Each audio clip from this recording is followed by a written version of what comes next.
محترم ناظرین، السلام علیکم ورحمۃ اللہ وبرکاتہ۔ ایک بہت اہم سوال یہ آیا ہوا ہے کہ کیا نو مسلم کا ختنہ ضروری ہے؟ الجواب باللہ التوفیق۔ بسم اللہ الرحمن الرحیم۔ ختنہ کرانا سنت ہے اور اسلام کی خاص علامات میں سے ہے۔ اس کا نو مسلم میں ہونا بھی ضروری ہے تاکہ یہ اسلام پر ثابت قدمی میں معین ہو۔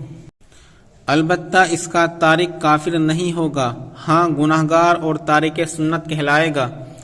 اس لیے جہاں تک ہو سکے نو مسلم کی ضرور ختنہ کرائی جائے، لیکن اگر وہ بے حد ضعیف اور کمزور ہو کہ ختنہ کی تاب نہ لا سکے تو معذور ہے۔